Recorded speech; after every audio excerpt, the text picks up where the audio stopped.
Ready. Play. Event. I was hoping to play some singles, but it wasn't to be. So I'm living the high life, just having fun playing dubs.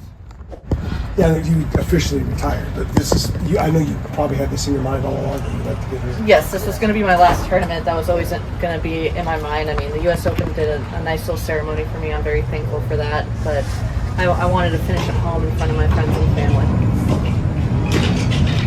And talk about the match itself. It was pretty entertaining match. It was definitely some ups and downs, service-wise, and big hitting. You know, going for head hunting a little bit, which is always fun to play. I enjoy it. You have to knock the DJ. You can't play a slow country song going into a 10-point breaker. We even we requested. Danielle wanted Into the Jungle, but we couldn't get it done in time. So because that's the only knock I'll have on the match. It's a country song. I forget what song it was, but it was too mellow for a 10-point breaker. You gotta hype up. Now, I know you mentioned that you're thinking behind retirement with sleep injuries was piling up. Was that the driving factor? Or? Well, for sure. I mean, it's no fun to not be able to train the way you want to and not be able to perform because of that. And I definitely mentally got beat up from it, and you know, it's just some Father Time's undefeated, and things catch up, and you know, I can't blame anything that I've done. I've had a fantastic career, and I did my best to come back from all my injuries that I had, but sometimes it's a mountain you can't climb, and unfortunately I wasn't able to get back to where I was before the injuries, but to not just play, let alone walk after my foot injury was a success in itself. So I'm not bitter about it, but there's more things to come.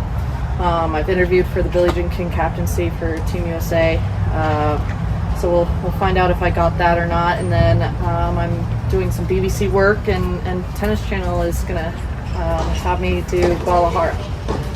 Yeah, TV would be a natural for you because I've seen you, and you'll say what you're going to say, and you have the credibility as a player to say it. It would seem to be a natural. Well, I've always thought that the inside of players, sometimes you get some dull insights, and the reality is it's not all, you know, champagne and caviar out here. It's tough, and sometimes you feel good, sometimes you don't feel good, sometimes you're exhausted from the travel, and sometimes, you know what, you're just so happy to be here and everything goes perfectly. And what I try to emulate when I give interviews and go on TV is express that, and because it's something that people don't know, and it's what you guys want to hear, and it's the reality of this whole wild circus that we're a part of with the WTA. And is there anything that you haven't been able to do because you're a tennis career that you want to do? Get on a motorcycle, downhill skiing, like motorcycle? No. Skiing, definitely. I want to go skiing. I used to love skiing.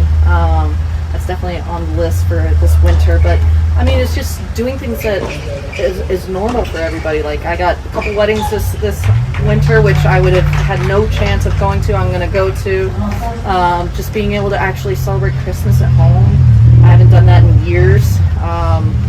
Let alone my mom's birthday's in February. Usually I miss that. I mean, I don't think I've been home for her birthday since I was injured, and so it's just those kind of little things that people don't realize that we miss and we've sacrificed, and it's all part of it. I mean, we try our best. I mean, I celebrate Christmas usually on the 22nd or 23rd because I'm never home. I'm already in Australia, so it's par for the course when it comes to tennis, and it's sad, but now I get to reap the rewards. Slide up to some Lakers games? No.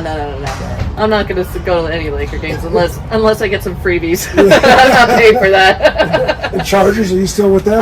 Yeah, I know, but they had a bad loss. I got to get up to the SoFi. I've only heard good things about the SoFi Stadium.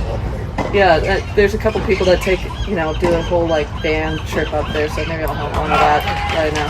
Yeah, do the whole trip. Thanks. So looking back on your career, obviously you've had so many incredible moments. But what's one memorable win or something or one big tournament run that you would say really stands out?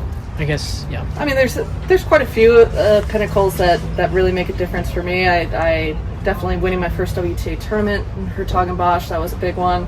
Running through in Montreal, qualifying, beating, I think it was 3 top 10 players in a row to make the quarters from there. Making my first slam final was huge. Winning my first Grand Slam, I mean, Fed Cup, being an Olympian, those would be the top two, for sure. All right. Thank you, guys. Thank you. Appreciate you.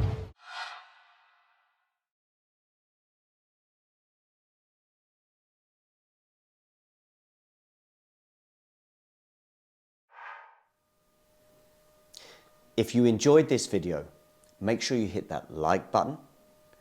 Don't forget to subscribe and click that notification bell so you don't miss out on all things tennis.